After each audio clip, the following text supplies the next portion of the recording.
Hello! Welcome to the first episode of BSing with Sean K.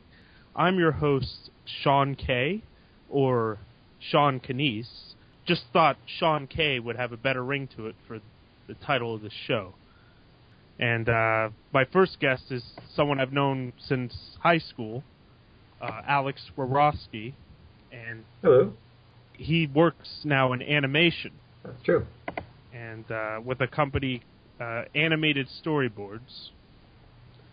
And we will be talking about that and what led him to his interest in animation and the kind of work he does. First, I guess I'll talk a little bit about myself. I'm currently a film student at Kane University. I also have an interest in music. I've been in bands over the years. Actually, me and Alex here were in a band in high school back in the day. That's true. It was a good day. And I was studying music recording for a while, and I realized I liked the field of production, but I found producing in film to be a little bit more creative than producing music. So I ended up, once I got my associates at music recording, I decided to get my bachelor's in film. And now I have 1 year left. I'm still looking into getting an internship with related to editing and camera work. And I've done some of that for school projects, and on my own I've done some of my own little projects. I haven't yet made like a full-length film, but I'm still, I'm working right now, and I'm saving up to make something neat. Mostly, probably what I'm going to look into doing is documentaries. And I started this I've also had an interest in broadcasting over the years, like talk radio. I did a radio show back when I was at my old college that broadcasted just to the lunchroom. And it was mostly a show where me and my friend played like grindcore, death metal, punk, like hardcore punk, stuff like that, and it just broadcast into the cafeteria. It was fun, but I don't think too many people heard it. The audio wasn't too good, but I think that's one of the only times Napalm Death is blasted in a college cafeteria. And and I've also over the year I've done actually two podcasts over the years. One was like another more music-based one that didn't really go anywhere with a couple other friends a few years back, and then I started this podcast, the Sean and John Show, which I'm still doing with my friend John, where we talk about current events in the world a bit and like different books we've read and whatnot, but mostly we also talk a lot about Eastern spirituality, which I've also had kind of an interest in since I was about 15. I've liked the ideas in like Buddhism and Taoism because, we live in a very kind of material time, and where everybody kind of has a view of success as like success is the more material things you have. It's not. It's I guess a deeper. I found a lot of the philosophy to be more of a deeper, less material way of thinking than a lot of the. It's like a huge contrast from how things work in our society right now. It's kind of like a positive rebellion. Yeah, exactly. Kind of a clean-cut way of rejecting. You see everyone's priorities, how everything's going, and then complete opposite direction. It's just letting go of all of that, being against all that. Yeah. Yeah, because the Buddha himself, the Siddhartha Gautama, the Buddha, was born into according to the legend, was born into a very rich family, a royal family, I believe, and he was given all these material luxuries, and actually his father hid him from all of the material luxuries of the world, and he didn't show him any old people, any sick people, or any death. And eventually, these three men took him to see the four sights, where he saw a sick man, a sick person, he saw death, he saw old age, and forget what the other one was, but the point was that once he was exposed to that, like, he realized, like, once he realized there was suffering in the world, he kind of found his material gains to be kind of empty, and he wanted to find something more permanent. So he abandoned all of his possessions, and he went into seclusion, and he became enlightened and found this inner peace and this connection with everything and that was the real that was the real wealth, I guess. So that's kind of what happened to you too. I mean, that's kind of what society is, just hiding those things, focusing on all the rich people on TV and pretending nothing else exists. And then you became aware of all that stuff, and you focused on that, you had the same experience, and you shaped your head. Yeah. Basically the same. Yeah. And of course, I have goals, and I have things I aspire to, but I like to be.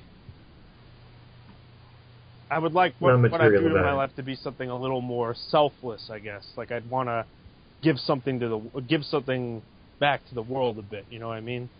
Yeah, deeper reward. Yeah. Rather than just my name in lights, kind of. Yeah, that's not fulfilling. But yeah, that I guess that pretty much sums up who I am. I'm just I'm kind of still aspiring to do more in life at this point. I'm just working and finishing my last year of college, and now we're moving on to our guest here, Alex Wabrowski. Hello. And so, tell us a little bit about yourself and what led you to become interested in animation and the kind of work you do. Well, we started off going to the same high school. We had a lot of the same conditions and the same backgrounds. I guess kind of college was kind of a mixed, swerving road for me. I always was interested in architecture, just because I feel like you can really affect a person's life that way. The place that somebody is in completely shapes what they're thinking, what they're feeling. They might not be aware of it, you take it for granted, but if you're in, this bright, sunny, open space, or if you're in kind of like a dark, closed space, you make different decisions. So I thought that would be, a really good way to change the world and have it keep on happening after I was gone. But, I was pretty good at it, but I just didn't like the lifestyle. It's a lot of just really late nights, and a lot of, drugs were involved. People are doing caffeine all day to stay awake, caffeine all night to stay awake and keep on working, and then over the weekends, a lot of alcohol and other drugs to unwind, and there was no sleeping or taking care of yourself. And I feel like that might be an underlying problem with society too, if that's where the buildings are coming from. But I didn't want to do that, so I ended up failing out of one of those courses, and they said I could retake that one, and I realized I just didn't want to. So I came back and I studied music because, as you mentioned, we were in a band together. I've always studied music in high school. I was in the marching bands, and always been a musical background, a lot of passion for music. But that was kind of a similar thing. I wanted to go into the music industry. Same as you, I guess. I wanted to produce music. And in order to go into that program, I had to do a lot more classical music theory and composition type stuff. And I had to do an audition on the clarinet. And I really wanted to do the computer side of things, like how it all fits together in a modern context. I'm not that pretty good at the clarinet, but I've never been that much of a clarinetist. So I did well in the classes, but didn't make the audition. And That's kind of how I ended up in animation, oddly enough. I've never really been that into movies or the media or any cultural stuff, really. But I kind of went to the admissions office and I said, I give up. Where do I belong? Like, where do you think I would do well in this school? Like, I didn't give them the option of me not going to college there because, that was the plan. But I guess I figured if everything that I've been passionate about wasn't what I thought it was, I was open to any possibility. And they said, this woman sat me down, the dean of admissions, and she said to bring my laptop, and she would look through all my stuff, everything that I do, in my free time, or for my own fun, or for other classes, or things that I've enjoyed. And after I just went through everything that I do, she said she's got two options for me. She really likes my photography. I can go into be a photographer, or they have this really tiny, weird little program called Art Video, and she thinks I would do well in that. It'll be more of a challenge, so it's if you feel like going into something, if you want to still try hard, then you can do that, or if you want to make sure that you're doing well and it's going to be a safe choice in photography. And obviously, even though I was down and out, I still wanted to push myself. I found I never do anything if there's no challenge or something to be gained from it. So I tried the art video, and even though everyone else in my classes were film student type people, and I didn't know anything they were talking about, somehow I did really well and got straight A's from then on forward and graduated and continued down that path. I had an internship. I loved that internship. It was kind of hard to go back to school after that real world experience. And then I kind of just kept on going from that point into bigger companies. I spent 2 years just working as an animator, making my own stuff for all kinds of different companies, and now I am a director of animators. I don't really do that much directing myself anymore, which is kind of funny because sometimes I find myself asking people for changes that I could just do myself, but there's just too many projects going on. I have to make other people work for me. It's very different. And how would you describe most of the projects you work on with this company? Is it more humorous, or is it it's mostly advertising, right? Yeah, nowadays with this company, it's been almost a year, and it's all test versions of commercials. There's they'll do anything else, but there's this gigantic hidden market of people planning commercials, and they want to see it, and they have to show it to a test audience. They have to show it to their client. Advertising agencies have to show their idea to win business with some giant company, and there's just constantly these test 3D animations of commercials that no one is really aware of. So that's most of what I do.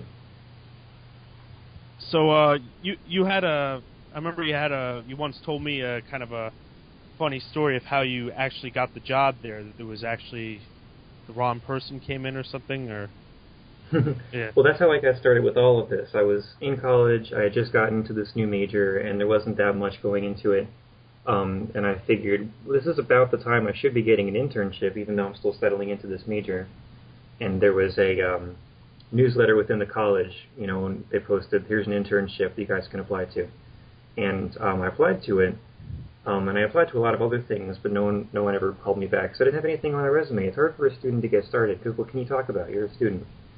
So I got called into this one agency, this one studio, and I found out later on they were expecting to call in someone else named Alex. I have one of the most popular names in the world, and I'm constantly getting confused with other people, so it works in my favor this time. But they meant to call in a more qualified seeming Alex, but they let me come in anyway even after they made the mistake. I guess they felt awkward, and they liked my interview so much they just accepted me on the spot. And that internship pretty much led to everything that's happened to me ever since. It started off just getting coffee for people and all of that, but they had a whole ton of work one day with no time to do it, and I just jumped in and started animating with them, just saying I can do some of this, and it was perfectly fine. So from that point forward, they just had me help out with editing and animation, and I was on some client calls, some production stuff, and I got a ton of experience just by kind of exploiting that internship.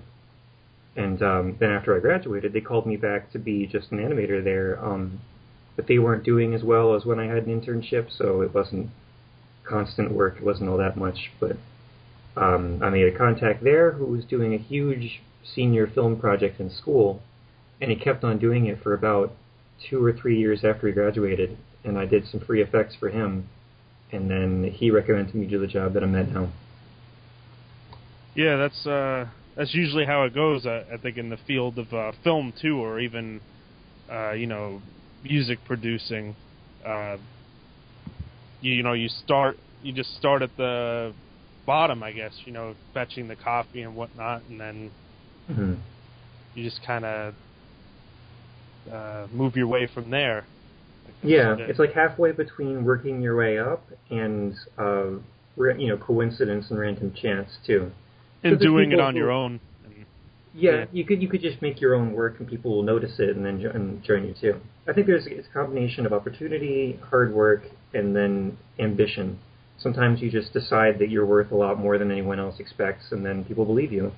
Some people will work their entire lives with no ambition, and they don't get anywhere because nobody is pressuring for it. Yeah. Kind of combines all of it. Yeah. So, what are some of your favorite projects you've worked on, like animations, and could you describe some of them?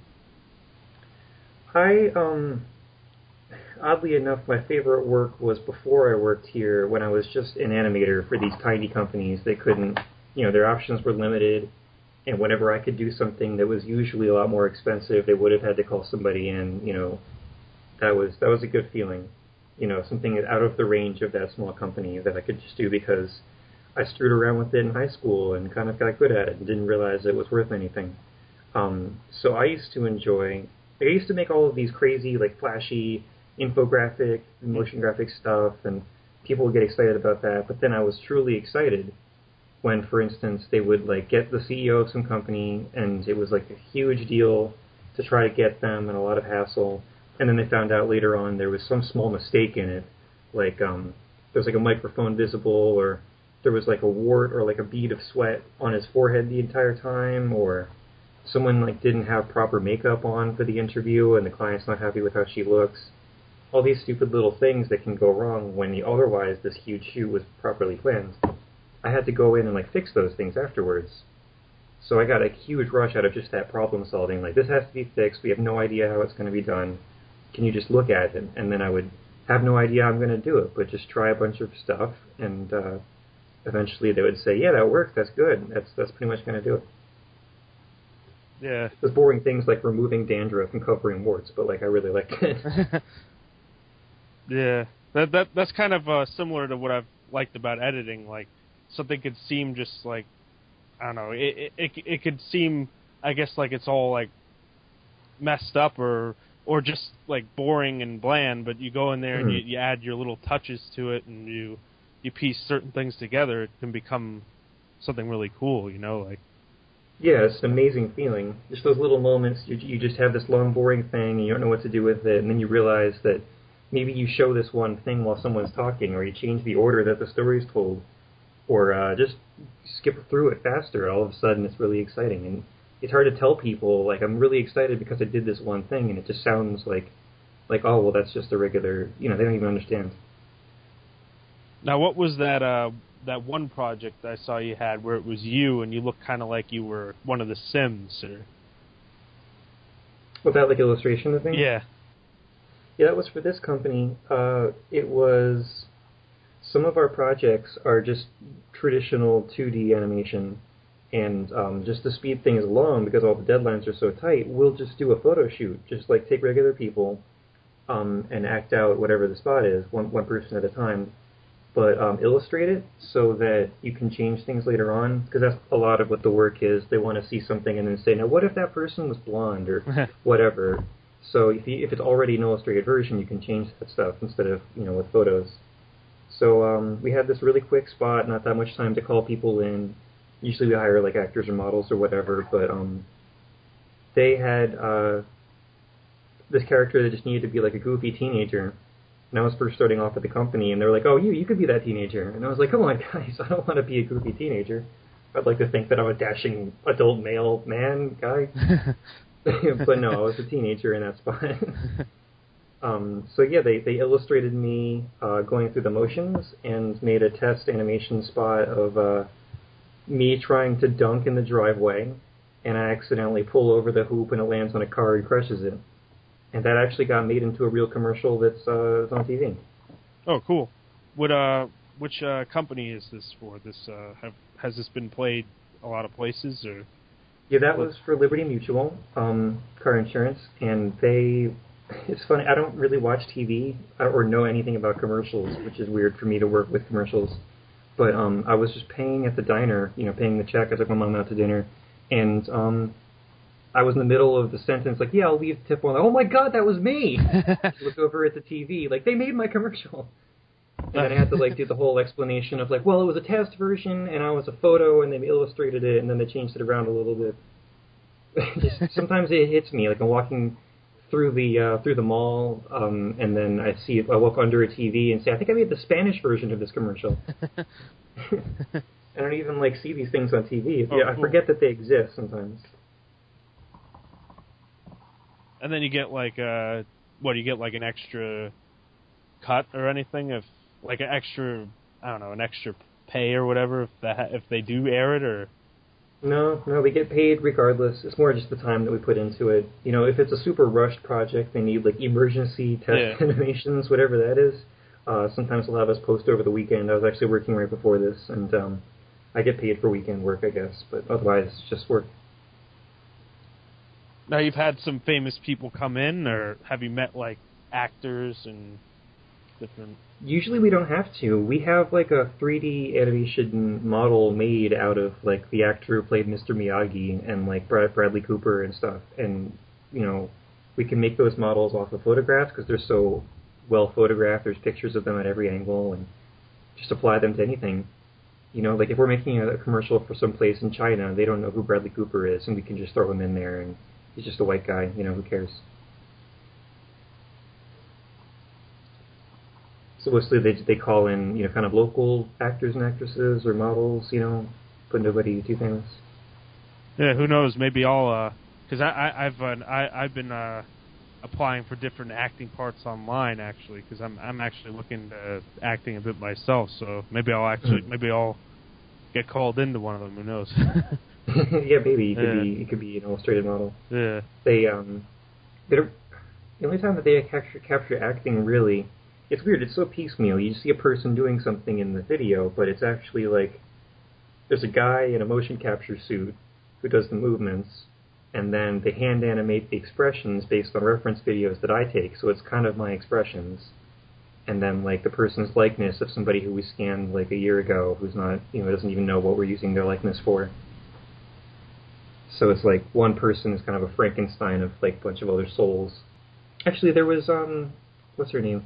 Amanda Seyfried is one of our just regular models, and ever since we scanned her, she's started to be in other movies. I forget which, but I've seen her name on... Wasn't there the woman from Law and Order or something? Or? Amanda Seyfried, is that her? Yeah, well, you told me that, I think you said that she modeled at your company, or you met her... Oh, yeah. There's this woman who comes in like pretty regularly to do just motion capture for us. She plays the motions of most of our female characters, and she was featured as like sort of the bad guy but also good guy of this Law and Order episode. And that was a lot of fun to see. Some of them are kind of getting famous. I think if she was too famous, she wouldn't be doing this stuff during the day, but they start to get out there. Yeah. Well, I guess the cool thing about that is not just meeting, different creative types, I guess, meeting, actors. Yeah, everyone there is super interesting. Everyone has like a really cool background and have a lot of interesting things that they're doing on the side, while they work, and it's really cool people. I like that. And you guys ever think of designing? Has your company ever thought of designing video games? Because I don't know, you have some neat graphics for it. I don't know. Yeah, that gets thrown around a lot. I think it would be really cool for us to just apply our huge like library of recycled elements to just make some kind of game. It would take like a day. Yeah. Just someone to program it. One of our animators is working on a mobile game, and I've played some early builds of it, and it's kind of fun. But what I think is kind of weird is everything that I work on is like usually beer commercials or for like some kind of brand of cheese or something like that, and people are like, I'm vegan and straight edge, Yeah. and I still listen to hardcore punk, and then I'm just working on commercials for everything that I hate. and I guess if you want to extend it, I guess corporation, because most of the commercials for corporations and whatnot. Yeah, I've never been into the whole corporate culture and how much influence all these companies have. So it's a really weird place to end up in. I started off wanting to help people in college, and I was trying to go through creative places and things that can make a difference. And just by going with the flow, I'm ending up like in these places that most people are trying to get into but can't. And like this isn't necessarily what I want to do, and I'm just being funneled into it. Yeah. Well, I guess as you get older, it's just like you need to survive, I guess, right? Like.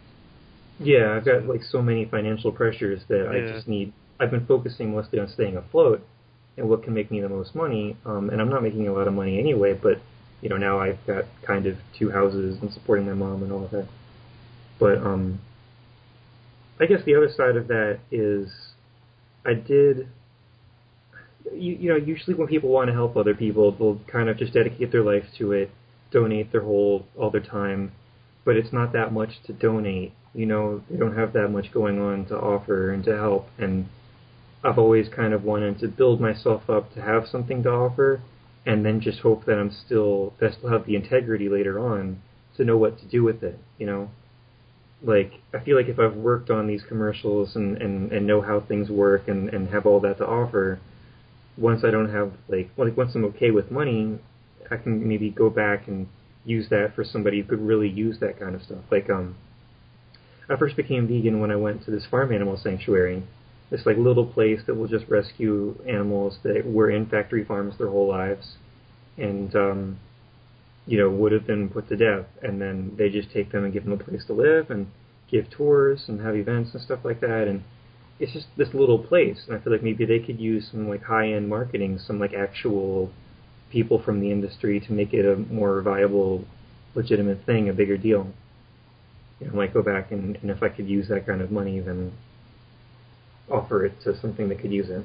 You can make animated documentaries about like the meat industry, or I don't know, or just like people aren't watching those really. People who watch, like the biggest fans of liberal things are already watching all the liberal things, and progressive people are already watching progressive things, and no one's crossing over, no one's getting their other ideas. I think the biggest progress comes from things like if a TV show just has like a gay character and they don't say anything about it, they don't make a big deal out of it, just like he's gay and it's okay, like we don't need to talk about it, there's no problem. People start to feel that way, like so gay people are just fine, there's no reason, like it starts to frame it that way, and people start to accept it that way. I think it could just be like there's a vegan character and there's no reason to joke about it or make a thing about it, just like of course they're vegan, that's how they feel, so that's what they do, and the rest of the show can go on. So maybe I can work in animal rights into something, but just they can be a sponsor of some show, or they can be part of production of something that just has that subject in it without making it worse by bringing attention to it. Just putting that out there. Yeah.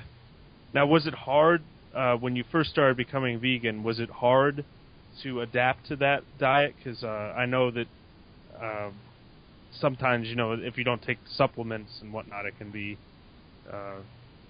hard. I know it could be a hard switch sometimes. Yeah. A lot of people have trouble with that because of like nutritional reasons and just because of willpower too. So I was around vegan stuff for so long and like familiar with vegan culture for so long, consciously deciding not to be because I knew it would be one of those annoying, like, well, I tried it, but I couldn't, so I stopped. Like all these people will say, I was vegan for a while, but my hair fell out, so I wasn't anymore, or I was vegan for like a year, but then I really wanted Cheez-Its. I just didn't want to even get started if that's what's going to happen to me. So after a while, I mean, I was always pretty much vegetarian. I never really liked meat, but then I started learning recipes. Like my favorite type of cookies were a vegan recipe, and my favorite pancakes happened to be vegan anyway. And by the time I went to that farm animal sanctuary, I kind of knew that like you get iron from like beans, and you get protein from like peanuts and soybeans and stuff. Like if you actually eat vegetables, you're not giving up those things that your body needs. You're just getting them from other places. The only reason that we really need meat and dairy is because we don't eat anything else that gives us anything. People who can't be vegan are just eating like pizza and Oreos and stuff. Yeah. Well, and I guess it's hard to find places that I guess would serve like, unless you go to like a vegetarian restaurant, like it's hard to find. That's true. Yeah. Yeah, it's also an awful culture for trying that kind of thing. Any kind of dietary restriction, you start to find out that no one knows what's in the food. If you need to know if something has any gluten in it, you realize, like, people don't know what they're serving. People don't know what they're making, They try to avoid dairy. People don't know what dairy is. Someone will say, hey, I look for the ingredients of this thing, do you want to try it? And I'll, like, take it, I'll look at it, like, it's got, like, whey in it. It's like, well, is whey dairy? Yeah. Like, what do you think whey was? People don't know. Yeah. Or somebody will bake me something and say, I baked something, I want you to try it. It would mean a lot for me. And I'll take one, and they'll be like, eggs are vegan, right? Like, no, of course eggs are not vegan. Like, what did you think? Where do you think eggs come from? It's crazy. Like, we have a lack of awareness here that's astounding. Well, one thing I will say about the meat industry here is it's changed over the years. Like, it used to be more just like natural meat we ate. Now it's like injected with a bunch of chemicals, and they're just stuffed in these little cages and given all these drugs. It's not even like, meat used to come more from like I mean, like you would just have like a farmer. Like meat, it used to have like it used to come from just like a natural farm, like farmers or people would hunt and cook the meat, which I guess was not much different than what happens in nature. I mean, there also could be there also is the moral standpoint. If you don't want to kill anything and be above that, but it was still like it was more real food than a lot of the meat we have today. Like I watched this. I saw this video. I was actually a kid in one of my classes 2 semesters ago brought in this video for his presentation about this guy who he doesn't eat anything that he doesn't hunt or grow on his own. Like he eats meat, but he hunts the food. He hunts his own food and he cooks it himself. And people were like after him, like, "Oh, how could you do that?" and stuff. And he's like, "Well, you're all hypocrites because you're not. But you just eat the meat, and it's like all I'm doing is cooking it and eating it myself. And also like the way he's doing it's more natural. At least the way he was doing it, the animals were dying like in nature in their natural habitat. It wasn't like they were brought into like little cages and." Right, they lived out like a full normal life in their own homes with their own families, just out doing what they're supposed to do. It's completely different from raising something as if it's already dead for its entire life. Yeah. And it's really recent. Like, that's not how we've ever done things before. Like, we were totally fine in as recently as, I guess, the 70s when it was just farmers and the average person had like 1/7 or something like that of the meat that we have now, and all you needed to do to meet that demand was just buy animals, have farms. Regular farms were enough. But we have this artificial demand that's pumped up by, just all these unnatural factors, and in order to meet that artificial demand, we have to have these artificial production means that are completely disregarding the existence of they're treated like machinery instead of animals, and that opens the door to all kinds of completely unethical behaviors. Like it's expensive to kill an animal before you start doing things with it to make it into meat. So just to save money, they won't. Like a lot of this happens while it's alive. Yeah. Just from treating it like machinery. And at the same time, like the people who eat it get like, that's where a lot of the diseases come from. And yeah, the conditions aren't. It costs money to make the animals healthy, and I don't agree with like the Bloomberg approach though, where like because he was just punishing the consumers because people eat at McDonald's because it's cheaper than it's a lot of people can't afford something more expensive or more better, and instead what Bloomberg is doing when he tries to do a soda ban is he's just punishing regular people that are just trying to why didn't he actually like go after the people who are putting all that chemicals in it yeah. And it reminds me of the same approach as cracking down on piracy. If people are downloading music, then we have to punish them, and it just didn't go anywhere until they started offering something better. Like, well, if you want music on your computer, how about if you buy it digitally, then it's already on all of your devices, and it's more convenient. People will pay for music if there's a service exchange. We give you the music on your phone and your tablet and your computer already. You don't have to do anything. So if people are buying meat because it's so cheap and so convenient, make something else more cheap and more convenient that's actually good for them. Why make people go against what they want? You have to harness that. Yeah. And I would like to advertise that if something happens. Like the people are keep on asking me for some reason. Just I don't know why me, but people keep on asking how I feel about the artificial meat they're trying to make. Mm-hmm. I think it's an amazing idea. I wouldn't have it. I've come too far. Like I couldn't eat meat even if I know it's not from an animal. But if they can grow it, I think that's good because you can make so much more of it. You don't have to deal with the actual creature. It can be machinery. Yeah. And someone pointed out that they could make any type of meat too. Like you could make a whole ton of like endangered bald eagle meat without ever touching the eagles. And then people who are enthusiastic about eating meat can have so much more exotic meat that they never could have had before. That way everyone's happy. Now would that be health? How would that? What would the health? Would there be any health issues if it's artificially made meat? Or I read that they have more control over the exact levels of different chemicals in it, and there is something about meat that leads to a lot of these health problems, and they can just omit that when they synthesize it. Maybe they can go further with that and have it include a lot of vitamins and stuff too. And then I guess, also, we spend so much money subsidizing corn and making it cheap.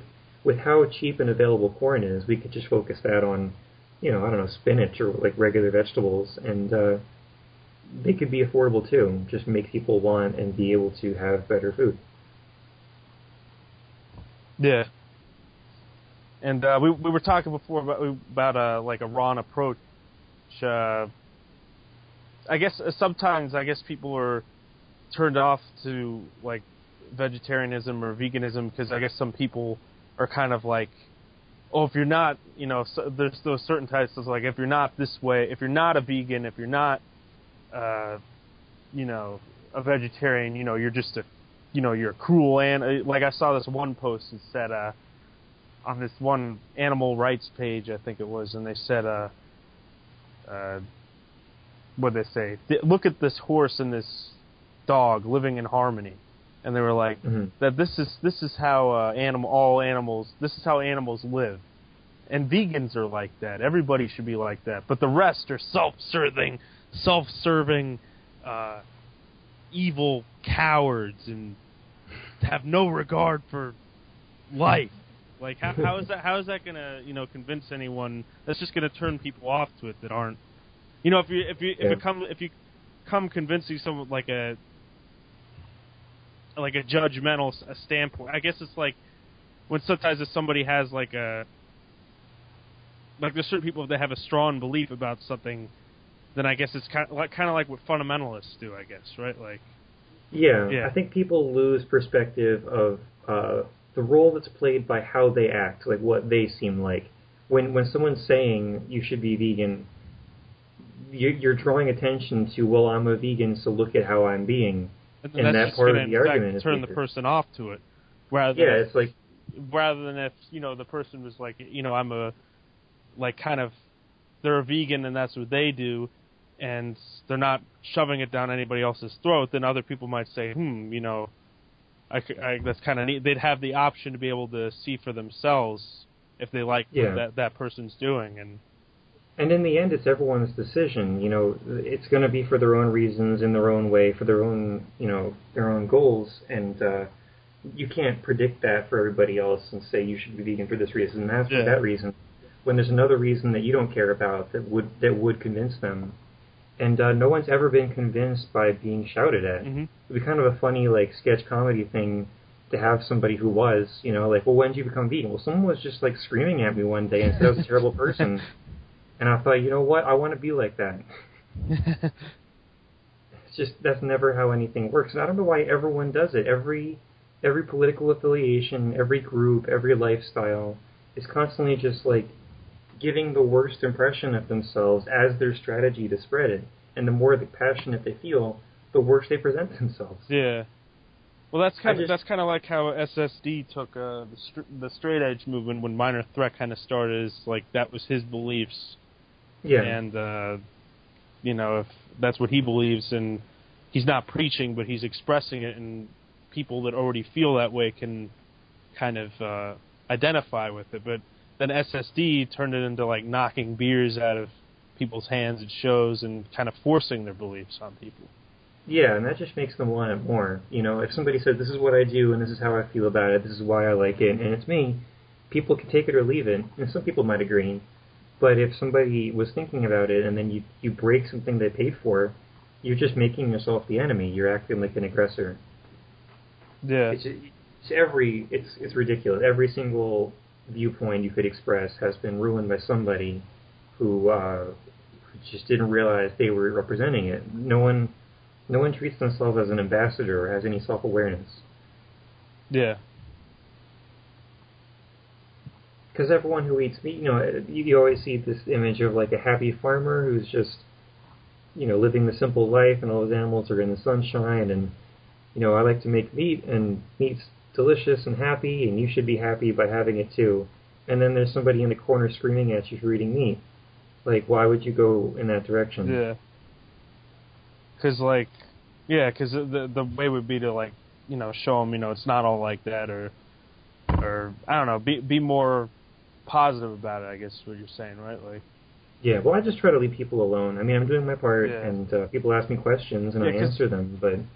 Yeah, I've only been in, like, really been thinking about, like, what I eat, like, maybe, like, the past 1 or 2 years. Like, before that, I kind of just, ate whatever. And I'm still not, like, a vegetarian or a vegan or anything. I've actually thought about being that a couple of times, but, I think, like you were saying, like, you like, I kind of wouldn't want to... I'd only want to, like, do that if I actually came to, like, the full commitment of my mind, all right, this is what I want to do, like I came to, like, a distinct decision. Yeah. And you know that it's not going to be a back and forth and a struggle, because, if some people will say, I want to be just like you, and I want to, like, be vegan for a while, and I'd rather they didn't, because they're going to try it for a week and then have just one craving for something, and then never try it again because it was a miserable experience. Like, don't bother then, Yeah. I saw a really cool TED Talk about, like weekday vegans or, like, weekend vegetarians or something like that. If everybody just, during the week, had, some regular vegetarian, like, sandwich for lunch or whatever, and, you're busy anyway, it doesn't really matter what you're eating. And then during the weekends, you unwind and have whatever you want, steak or lobster or anything, it doesn't matter. You just spent 5 days not contributing to any problems with the environment or anything like that. Like, that's... Like, if everyone did that, it would be like the majority of people were vegetarian just by the way the time is split up. Yeah. So I'd rather people just think about it a little bit and do what they're going to, but not any more than they're going to. Yeah. It doesn't help anybody that way. Yeah, I'm actually like I'm actually kind of that what you said kind of relates to me in a way, because I actually do eat veggie burgers sometimes, just like it, and I'm not like a vegetarian really, but like I don't know, it's something to eat around the house. Is kind of like, because it's not that big of a deal. Yeah, they're not going to go bad. They're not, like, as expensive. I feel like it's a little weird to call them veggie burgers because it sets their own expectations. They're pretty much their own thing. They're not, taste like meat or anything, but that's their own thing, and people can eat that and not be against it, not say like you're gay because you had that one veggie burger. It doesn't change anything. Yeah. And then don't hold back when you want something else. Whatever. Yeah. My sister's vegetarian. I think I probably told you this before. Yeah, I think you did. Yeah. So I've been introduced to like some vegetarian foods and whatnot through her, and actually some of them are pretty tasty. Yes, I'm fine. Yeah. But she's actually starting to eat like fish a little bit and chicken because it was for some reason when she ate only vegetarian meals she started getting sick. Like there was some kind of, I don't know, for some people it doesn't work, I guess. Like some people like they need like a certain kind of, I guess it depends on your body's makeup or whatever. I don't know. Yeah, it does seem to have that effect on some people. I'm always curious though, what exactly are they eating overall? They're probably missing something. Like whatever you get from fish, you could get from like avocados. She probably wasn't having any avocados. And chicken, protein and iron and some B vitamins, you could get those from vegetable things too. I just don't understand what's missing when people get sick. They're probably just avoiding some important vegetables, and it shouldn't be that big of a deal. I guess that's another thing. If you're going to commit to a diet like that, you really got to do your research too. But there's every vegetable is so healthy and overcovers all of these things. If you're okay with spinach and just use that instead of lettuce on like your sandwiches or wraps, then you're getting so much right there. Like that's your calcium. People ask where I get my calcium from. First of all, we don't need as much as we think. That was a milk campaign in the 80s that was canceled because it was wrong. We don't really need that calcium, and you get more from spinach. It's there. So if you're okay with having spinach and have it sometimes, then you're covered in so many different fields. If you're okay with black beans or red beans or kidney beans, and just get them in your diet regularly, then that covers so many things. Your protein's in there.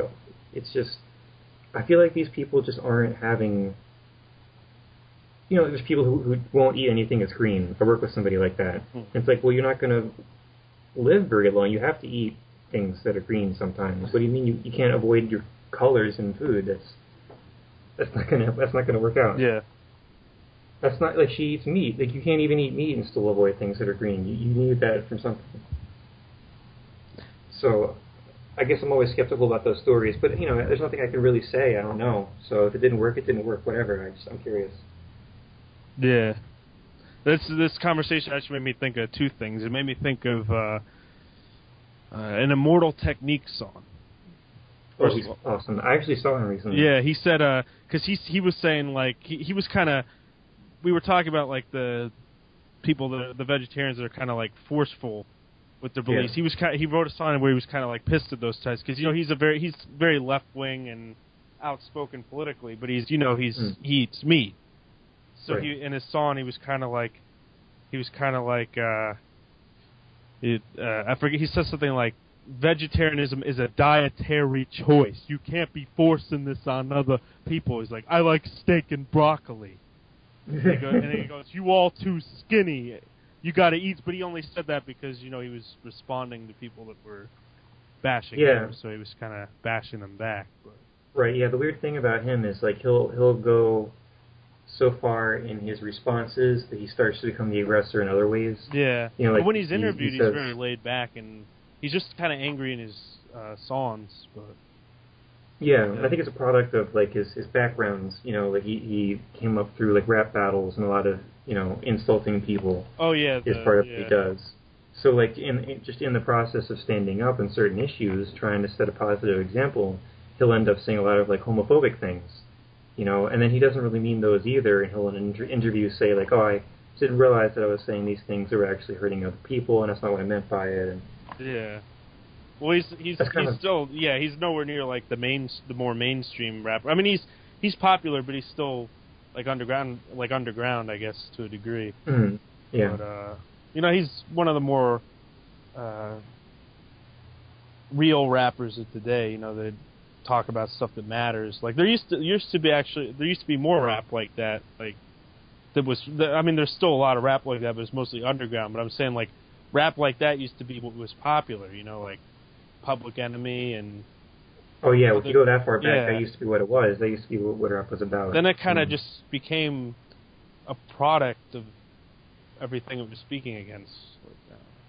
Well, yeah, it's so weird. It's kind of... It started off really kindred to punk, and what happened to rap, I imagine, would be a lot like if punk became now about possessions and, like, actively supporting these companies and the government and, like, really conservative. It would be really weird, but it's pretty much what happens, you know? Yeah. And even in what we were talking about, I was talking about Eastern philosophy, like Eastern, like Buddhism and all that, and Buddhism and Taoism and whatnot before. In a way, sometimes that's kind of, you know, been commercialized in some ways, because some people think, you know, if I meditate, I'm going to become rich and I'm going to get a Ferrari.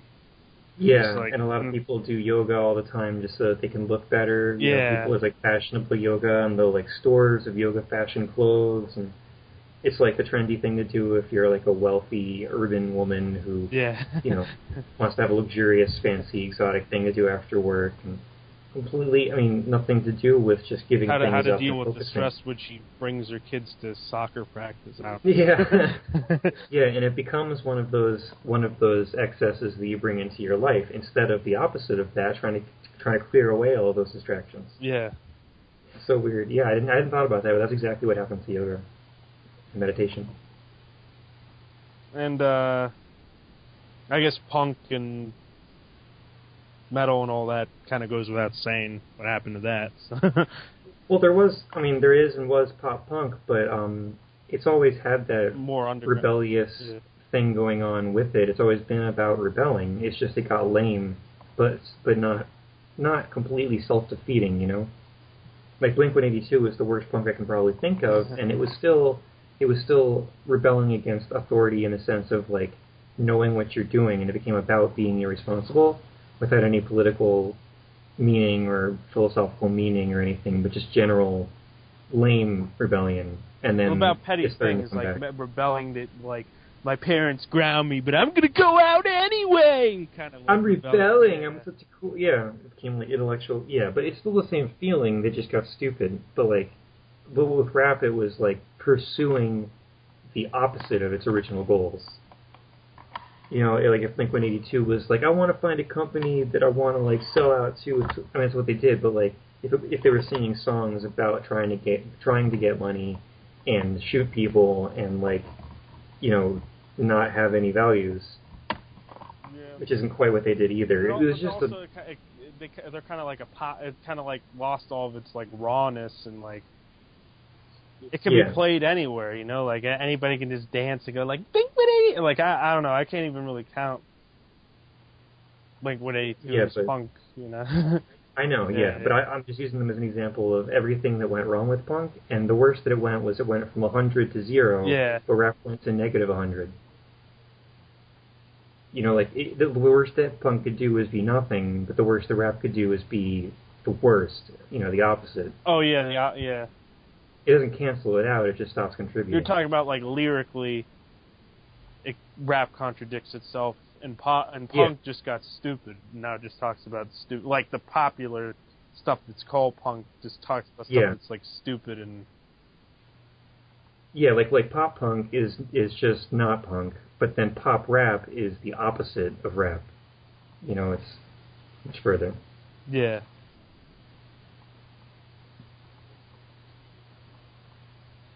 And you said about incorporating the way you want to make difference into your work. I remember you used to do stand-up comedy where you talked about your straight edge and vegan beliefs. Did you ever think about doing that again, or is that in the past? Or?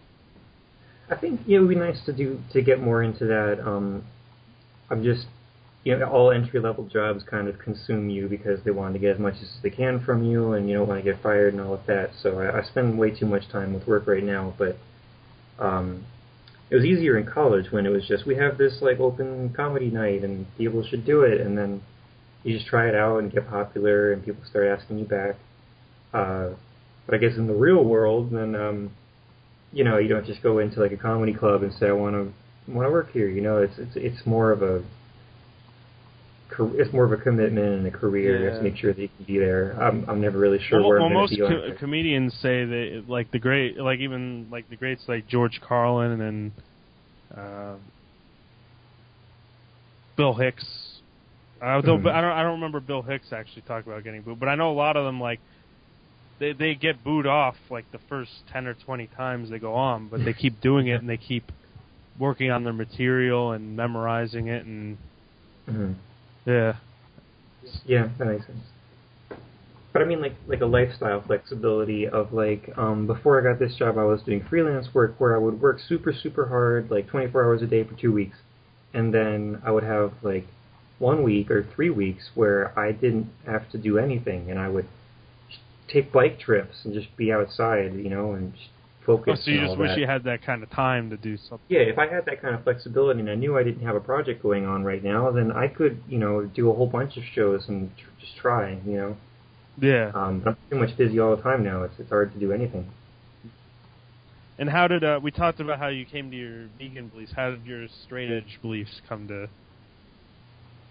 I guess I was never a party guy. Really. I didn't go to parties in high school, but I used to be fine, with dinner, just have a glass of wine and some pizza, all the things I don't do now. Watch The Daily Show, and that's a fine thing to do in the evening. But then I went to college, and it was a party school, and there was just unbelievable, like, rape statistics, and, like, guys just crushing glass everywhere and making noise all night, and it just seemed like the worst thing in the world, and I really wanted to stand out from that. So I did a number of things to stand out from it.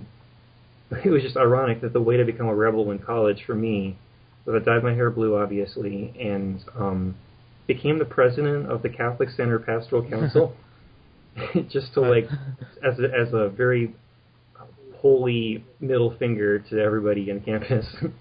And my stand-up comedy was really confrontational towards college values, in a friendly way, but it completely attacked all of that. And then being straight edge, plenty of people would say, I'm not really into drinking, it's just something to do socially. But they were still the people that were getting crazy drunk, going outside and like harassing people, So people could say that kind of thing, and it wasn't enough for me to be one of those people, or to even be confused with them, to say, yeah, I'm not that into drinking, I don't like to party. Because then I could still be a rapist, So I was harsh about it to make a point, I guess. I thought it would be more meaningful to say, no, I will never drink any alcohol whatsoever. So you found the culture of it irritating, like, that's all they thought about, and that's, the shallowness, I guess, of it. Like, I got so drunk last night, dude. Like, I got, like, that kind of stuff, or...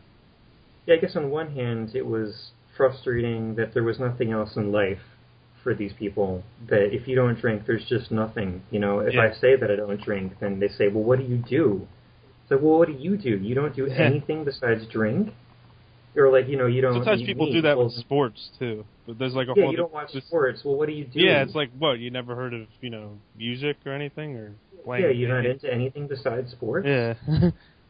So partly, if I ever give something up and people are that surprised by it, then I figure, like, it's kind of like a detox. Like, I really better find other things in life, and maybe one day I'll be okay with having a beer now and then, or like a wine now and then.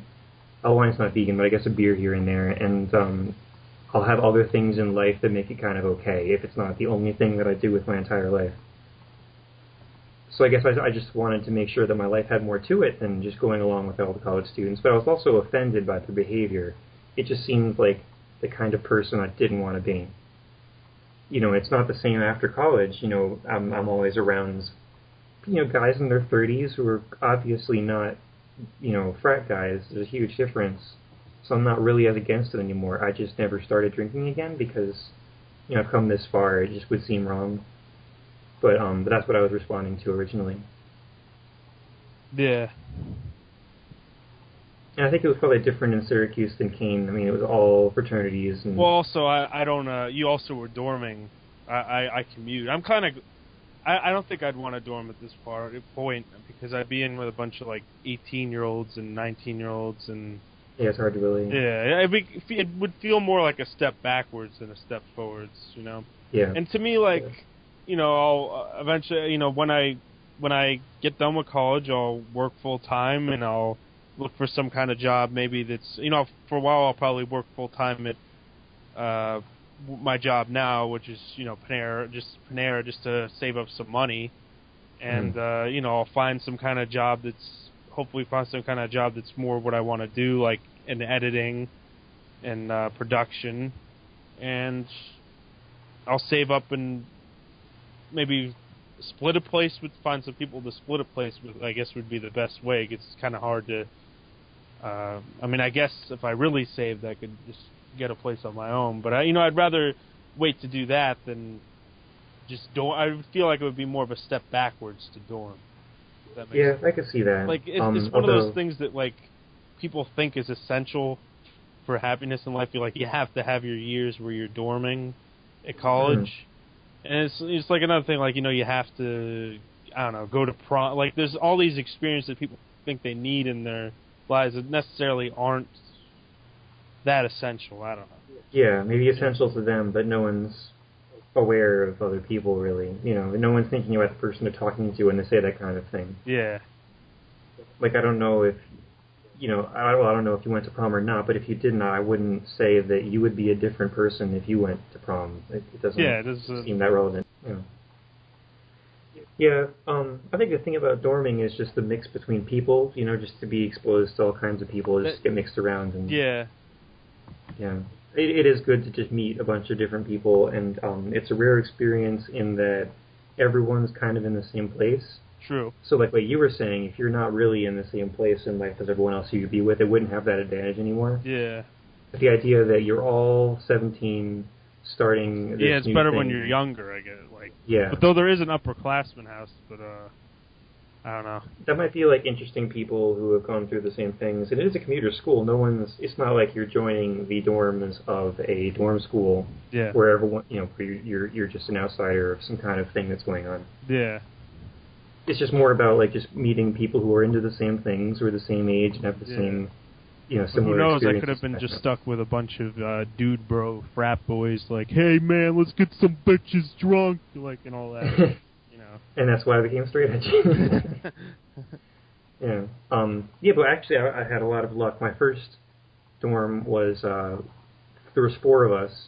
2 of them were the kind of guys that couldn't imagine life outside sports. And then the other guy, I'm still really close friends with. He was very similar to me. We had a lot of things in common, but then enough to contribute. You know, he helped me out a lot. He was a really good guy, and we kept in contact ever since. And then after that, it would be there was a learning community of people who didn't drink, and I met some amazing people there who had a lot in common with me. Just a whole floor of people that were really above all that kind of thing. I had a lot more going on in their minds. And then I was moving in with friends that I had met already through classes, and, you know, it's just nice to live with somebody you already know. I guess it helps live with a bunch of people just to meet as many people. Well, you learn more about yourself if you meet people who have ideas that you wouldn't have come up with, but fit you, that you wouldn't have thought of. Yeah. Like lifestyles, things that you want to do, but you just didn't even think about it or know about it. You know, it's good to hear other people's ideas and take what you want to and leave out the things you don't want.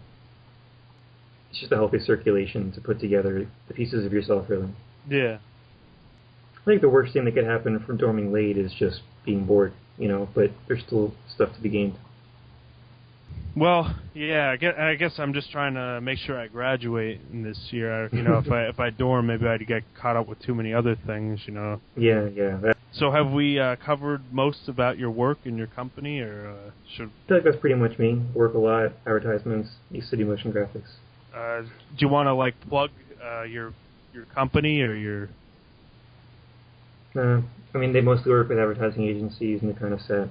So I'm always trying to find that line of, like, things you're not supposed to talk about and things that they want to have talked about. So they exist, but I'm not supposed to share any kind of, like, company secrets or whatever. Well, I don't even know. I could tell them check out animated storyboards, right? Yeah, go ahead and see animatedstoryboards.com. My my freelance work is pretty much on wix.com/aworowski/portfolio. Maybe you could post that link. I don't know if that's too much to just read off. My YouTube channel is Small Quadruped. That's pretty much my internet presence. All That right. is how I exist. And that's it for the first episode of BSing with Sean K. I'll be back hopefully soon. I'm going to find more people to interview. And yeah. If you would like to be interviewed about your music, your artwork, your blog, your area of expertise, or anything along those lines, anything creative, anything interesting you do, uh, yeah, just send me a email at kneeses at kean dot edu. I spelled it out because if I just said it, people would probably uh, spell it wrong and not be able to message me. Sure, why not? You can also message me on Facebook. Uh, most, especially if you're already my Facebook friend. Uh, just send me a message on Facebook. SEANKNEESE.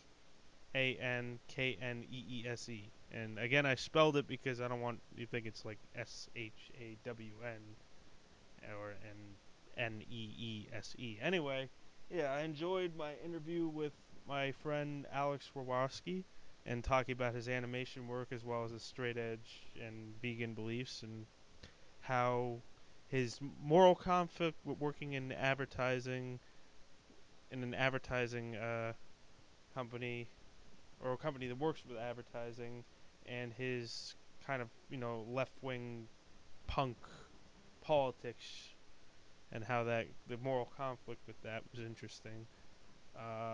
And how he's straight edge and vegan and selling beer and selling cheese with those commercials kind of doesn't conflicts with his ideas. So yeah, that was interesting. But either way, yeah, hope to do more interviews in the future. Later.